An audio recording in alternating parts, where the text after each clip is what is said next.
At the outset, on behalf of the entire panel of speakers in this sessions, warm regard to all of you. During the last session, we had made a detailed analysis of the impact of COVID on the disabled people. Most of the issues highlighted then continue to remain unaddressed. Since there are many issues, the attempt here will be to place issues in the form of bullet points only. What we are witnessing now is a heightened attack on the rights, entitlements, and living conditions of the disabled. 83-year-old Stan Swamy, afflicted by Parkinson's, was killed by this regime. It was only after we conducted a campaign that even a small thing as basic as a zipper was provided to him. Dr. Sai Baba continues to be denied bail for treatment or parole.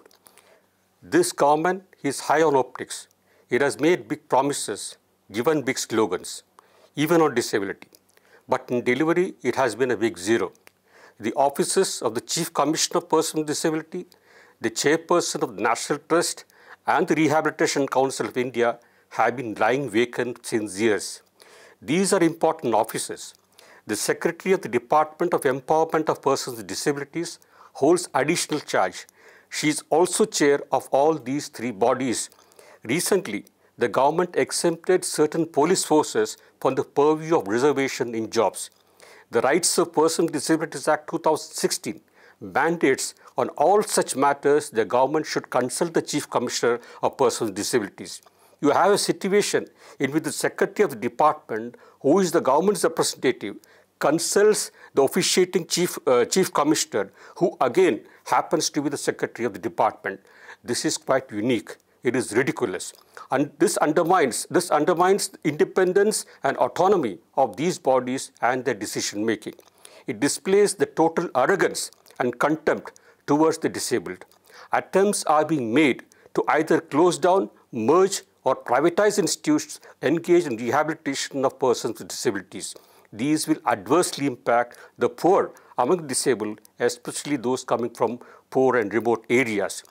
A veteran of the disability movement, J.P. Gadkari, is going to speak on it. The government has put PWDs on a pedestal by conferring on them the status of divinity during the last 6-7 years by giving them the title of Divya.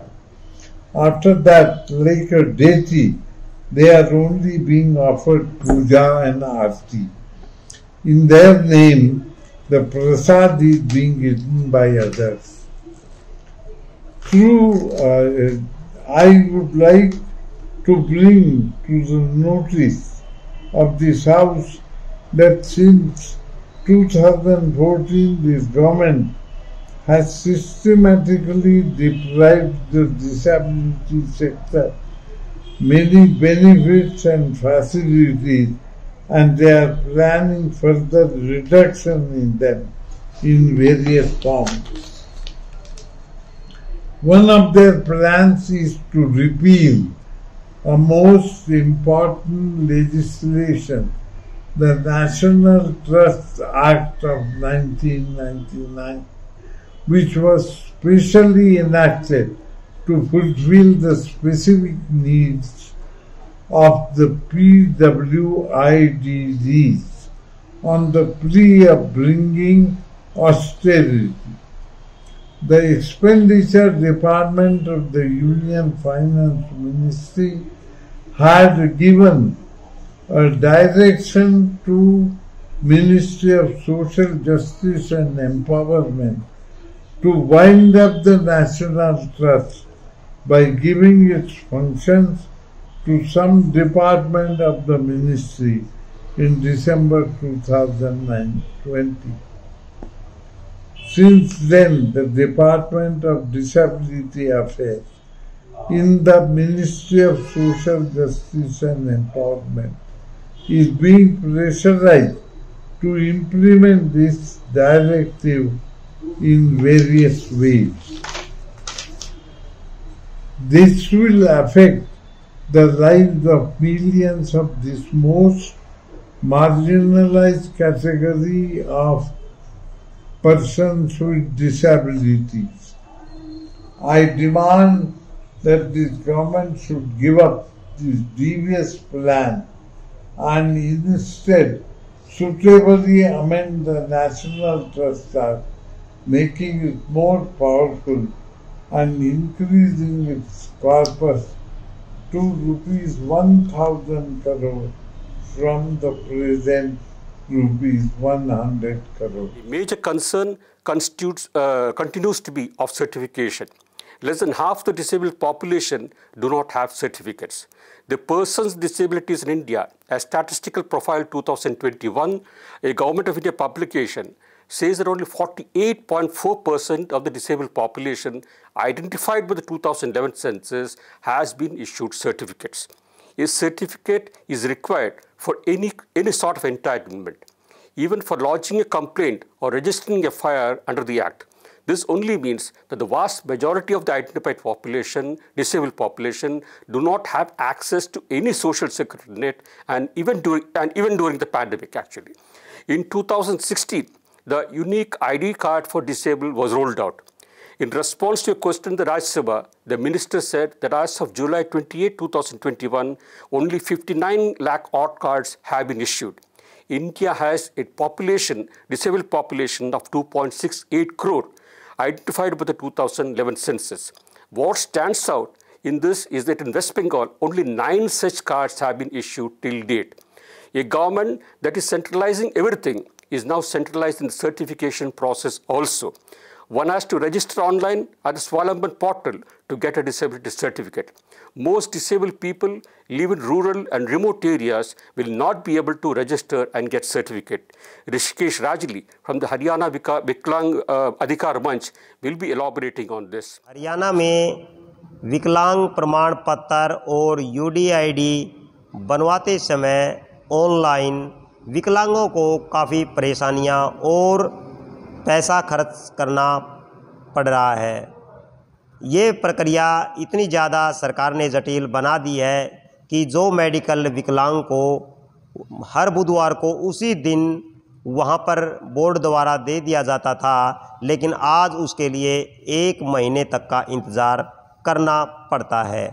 हाँ जी, मैं कह रहा हूँ कि सबसे पहले विकलांगों ने अपने स्थानीय ई दिशा केंद्र में ऑनलाइन आवेदन करना पड़ता है। वहाँ पर ई दिशा केंद्रों द्वारा 100 रुपये से ऊपर पैसे लिए जा रहे हैं। कहीं पर तो ये डिमांड तक भी कर ली जाती है कि आपकी एक पेंशन हमें देनी पड़ेगी, हम आपकी पेंशन को भी बंधवा देंगे। इस तरीके की भी जब वो ऑनलाइन आवेदन लेकर वो सिविल हॉस्पिटल में मेडिकल प्रमाण पत्र बनवाने के लिए जाता है, वहाँ पर भी उसका मेडिकल परसेंटेज लिखने के बाद उसको ये कह दिया जाता है कि आपका 15 से 1 महीने के बीच में आपका मेडिकल बन जाएगा, लेकिन आपको वो ऑनलाइन निकलवाना पड़ेगा। जब वो ऑनलाइन निकलवाता है ई दिशा केंद्र में, फिर उसको 50, 100, 200 तक रुपए अलग अलग ज़िलों में इस तरीके से उन्होंने फिर देने पड़ते हैं और इस तरीके से विकलांग को काफ़ी खर्च उठाना पड़ रहा है। दूसरी तरफ यदि उसमें किसी प्रकार की मिस्टेकिंग पाई जाती है तो उसको ठीक करवाने के लिए भी विकलांग को काफ़ी मशक्क़त करनी पड़ती है, बोर्ड के कई बार चक्कर काटने पड़ रहे हैं। उसी तरीके से मैं यूडीआईडी की बातचीत करूं तो यूडीआईडी का भी यही हाल है। ई दिशा केंद्र में ऑनलाइन आवेदन करवाने पड़ रहे हैं और व्यक्तिगत भी वो अपने फ़ोन पे ऑनलाइन कर सकता है, लेकिन विकलांगों को उस तरीके की जानकारी नहीं है। जो भी विकलांग करता है तो उसको सिविल हॉस्पिटल में अपने ओरिजिनल दस्तावेज़ों के साथ वहाँ पर बुलाया जाता है, लेकिन वहाँ पर ये बोल दिया जाता है कि आपका मेडिकल प्रमाण पत्र पुराना है, आपको नया मेडिकल बनवाना पड़ेगा। उसके नाम से कम तेज़ करने के नाम से डॉक्टरों ने कई जगह सेटिंग बना रखी है, तो उस वजह से भी काफ़ी पैसे देकर उन्होंने मेडिकल अपना मेडिकल बनवाना पड़ता है और साथ में अपना यूडीआईडी कार्ड बनवाना पड़ता है। तो इस तरीके से विकलांगों को यूडीआईडी भी बनवाते समय दिक्कत आ रही है और पेंशन बनवाते समय भी काफ़ी खर्च पैसा करना पड़ रहा है। ये हालात हरियाणा में विकलांगों के बने हुए हैं। Students with disabilities, especially from the rural areas, have had to discontinue their studies owing to problem with access to internet, accessible study material, etc. these will have long-term implications. Accessible devices, steady material, and free internet connections were not available. A student, Jayant Raghav, is going to speak on this. Respected chairpersons and dignitaries of the House, it is a great honor for me to bring up the issues related to students with disabilities in front of the House. Since last 2 years, the system of online classes has vastly impacted the education of students with disabilities. In India, persons with disabilities are considered as a burden on the family.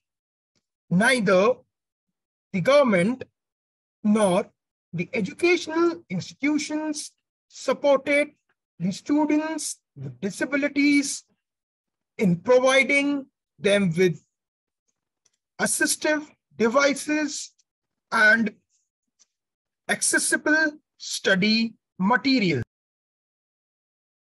The online classes were an exclusionary method of teaching where the students with disabilities didn't had access of adequate devices and proper internet connection to join the class. Not only this, the students with disabilities who were able to join the online classes, they were not able to understand the concepts explained by their teachers, as the teacher used to present PDF and PPT on the screen, which was not possible for a blind student to read and understand. There were no sign language interpreters in the online classes for a hearing impaired student. Moreover, the online websites and portals were inaccessible for students with disabilities to access their study material or appear for their online exams. The students with disabilities who were dependent upon the scribe to write their exams were left behind in this pandemic time of COVID-19. Last, I would like to conclude my words by saying, where there is a will, there is a way. Mental health has been a neglected area. It continues to be so. Many with pre-existing conditions saw an aggravation during the pandemic. Access to mental health services is a major concern. According to the National Mental Health Survey 2018, undertaken by the National Institute of Mental Health and Neurosciences, Bengaluru, the treatment gap of any mental disorder in India is as high as 83%. The same survey also found the number of mental health professionals per lakh population remains absurdly low and varies from 0.05 in Madhya Pradesh to 1.2 in Kerala. Even 4 years after the passage of the Mental Health Care Act, only 8 states have framed rules for its implementations. The bodies that have been constituted under the Act have not been done. Shampa Sengupta is going to speak on it. Many health experts believe that the next pandemic is that of the mental health. In India, we already had a very large number of pre-existing mental health problems which were not getting proper treatment. During COVID-19, we heard many more people who complained about stress, depression, anxiety, fear, insomnia. Risk of suicide also increased. Lockdown was announced all of a sudden. So we started getting phone calls from rural areas, from the suburbs, because the trains were not running. How do I go to the government hospital and get my free medicine? Without getting treatment, many chronic patients actually became more violent, and suicides also increased. The large NGOs who cater to psychosocial disabilities, they said they had to cut down their budget for medicine and rehabilitation programs because they had to provide ration. I mean, one need to eat food first before taking medicine. One of the major problems that came during COVID is the vaccination, since many persons with psychosocial disability, they are forced into taking injections and medicines. They are very nervous about taking the COVID vaccine because there is no study on how it affects your mental health. The disability sector, we believe that community-based rehabilitation is the best option for any kind of disability issues. However, in 2021, when the government announced its budget, we could see that mental health budget, only 7% is allocated to National Mental Health Program, and the majority, the big chunk, is actually given to the large institutions. This itself is discriminatory. Within disability sector,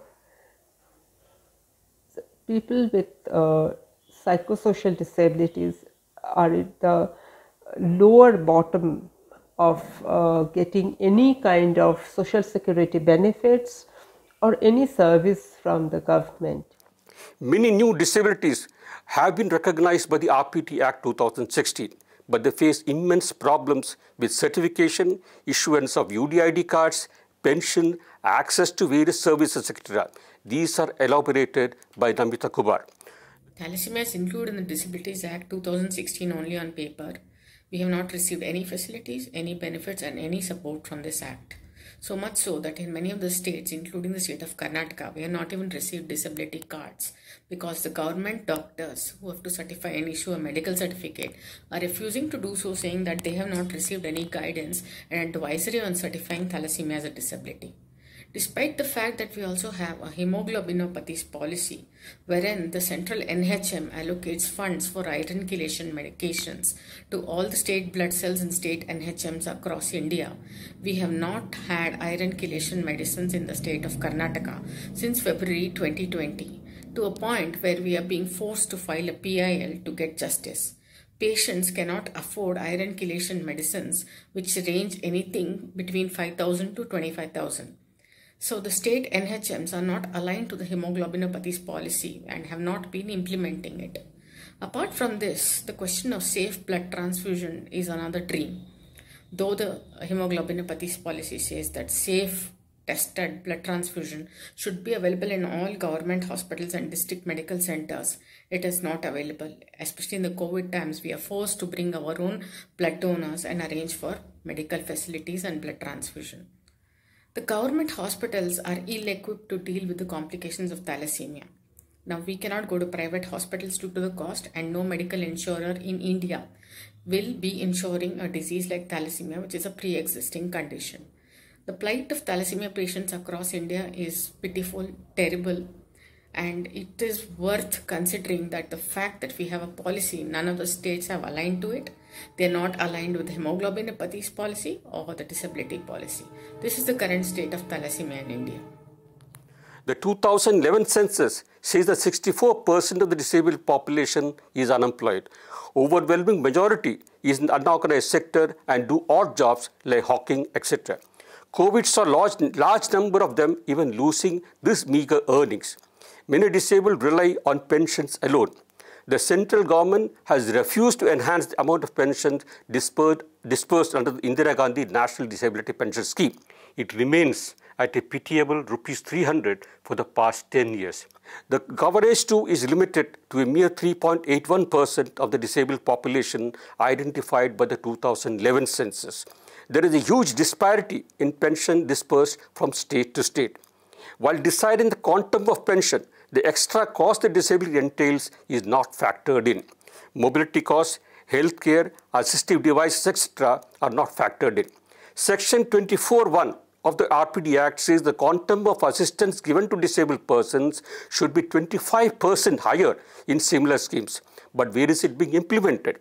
Sonu Bola is going to speak on this. आज की व्यवस्था में विकलांग व्यक्ति केवल और केवल pension प्राप्त करने में लगा रहता है, चूँकि उसके पास रोजगार अथवा स्वरोजगार के विभिन्न साधन उपलब्ध नहीं हैं।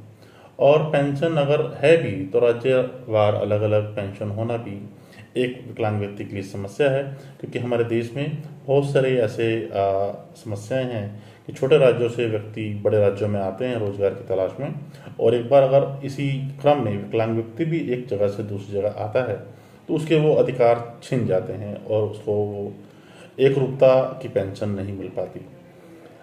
पिछले दिनों भारत सरकार ने लॉकडाउन में सहायतार्थ 1000 रुपये राशि का घोषणा किया था, जो वास्तविकता नहीं बना, और विकलांग व्यक्तियों के लिए बड़ी उम्मीद थी कि लॉकडाउन में जब रोजगार नहीं बचा और सब चीज़ें बंद हो गई तो भारत सरकार उनकी जो रेगुलर पेंशन है उसमें 1000 रुपये बढ़ा के देगी, लेकिन वास्तव में ऐसा हुआ नहीं। और इस समस्या के पश्चात हम इस निष्कर्ष पर पहुँचे कि भारत सरकार समानता के अधिकार का हनन किया है और कहीं ना कहीं उसकी सुनाई भी हुई नहीं है। तो क्योंकि आपको ऐलान कर देना बड़ा आसान लगता होगा और उसको चरितार्थ करना बड़ा मुश्किल लगता होगा, तो क्यों ना आप ऐसे ही काम करें और ऐसी तरीके से काम करें कि विकलांग व्यक्ति को आप कोई भरोसा दें, कोई सुख सुविधा का ऐलान करें तो वो आपको पूरा भी करना चाहिए। ये मेरा सवाल भारत सरकार से है, जो बना रहना चाहिए।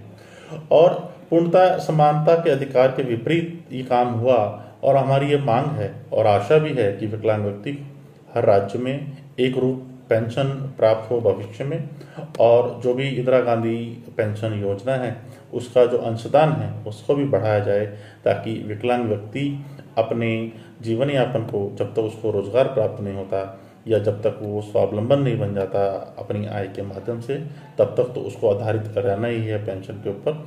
जब तक रहे वो अच्छा एक जीवन व्यतीत करता रहे, और विकलांग व्यक्ति को सम्मानित रूप से उन सभी कार्यक्रमों का हिस्सा भी बनाना चाहिए जो विकलांग व्यक्तियों के संबंधित योजनाएं हैं। ये जो कार्यक्रम कोई भी राज्य सरकार या भारत सरकार चलाती है। तो मेरा ये दोनों पॉइंट आप नोट करना चाहें कीजिएगा कि विकलांग व्यक्ति को समानता के आधार पर पेंशन मिलना चाहिए, एक रूप पेंशन पूरे देश में मिलनी चाहिए। और दूसरा, विकलांग व्यक्ति के लिए योजना जो भी बनाई जाती है उसमें विकलांग व्यक्ति का सम्मिलित होना बहुत आवश्यक है। But even in this gloom, there is something to cheer. Your team performed well at the Tokyo Paralympics. We won an unprecedented 19 medals, but these athletes, who mostly come from humble backgrounds, have had to wage relentless struggles, stigma, discriminations, barriers, poor sports infrastructure, and grossly inadequate public funding for parasports. The bodies that govern parasports are mired in corruption. They function in the most arbitrary manner and are not independent of political patronage. We have a speaker, Padmini, who is going to elaborate on this. The Tokyo Paralympics have just concluded this year, and Indian athletes with disabilities have won a total of 19 medals. Persons with disabilities have been representing India at international events for over 4 decades now. In 2007, the United Nations Convention on Rights of Persons with Disabilities was ratified by India. Until then, there is no record of major legislative decisions made by the Indian government to bring sports and physical activity into mainstream conversations surrounding disability rights. Almost 9 years after ratifying the convention, India passed the Rights of Persons with Disabilities Act 2016. Section 30 of this act refers to an impressive list of sporting rights for Indians with disabilities. Since 2016, despite an impressive run at the Rio Paralympics, the Special Olympic World Games, deaf sport events internationally, little has changed at the grassroots in India, from where most of the international medal winners come. National disability sport federations, namely Paralympic Committee of India, Special Olympics Bharat, and All India Sport Council of the Deaf, have been in existence for at least 3 decades now. Yet, to this day, they largely fail to comply with legislative mandates. Despite being a policy document approved by the Ministry of Youth Affairs and Sports, the National Sport Development Code of India 2011 is considered a de facto law for sports in India. Between the Sports Code and India's disability rights legislation, India has a robust framework to protect the sporting rights of persons with disabilities and to ensure that Indians from the most remote village in the country can access training and competition pathways. However, with rampant corruption and favoritism through specific lobbies and major involvement of ruling party politics, these organizations seem to be working with minimum enforcement of law or legislative oversight. Caste and gender-based politics are central to how these organizations continue to exist while having the patronage of government officials and ruling political party leaders. The need of the hour is a public consensus on the issues and a call for action to restore democracy and ensure equitable access to all Indians with disabilities to participate in sports. Some key considerations to achieve this is updating existing governance frameworks, constituting a diverse group of professionals to work as a watchdog for advancing disability rights in all sporting spaces for people with disabilities, making accessible infrastructure and communication methods mandatory, improving enforcement mechanisms for India's disability rights law at all state and union territory levels. As India enters the 75th anniversary of its independence, we need to talk about amending our constitution to include disability as a ground on which discrimination is prohibited. The constitution specifically names and mentions grounds on which discrimination is prohibited. It is prohibited on grounds of caste, religion, sex, gender, language, etc. But disability is not mentioned. The problems are huge, but there are solutions. We need somebody to listen. On policy issue, the government tends to take major decisions without consultation of disability rights organization. This is the violation of the mandate of the RPD Act. On all major issues concerning policy and their implementation, disability rights organizations are not being consulted. This needs to change.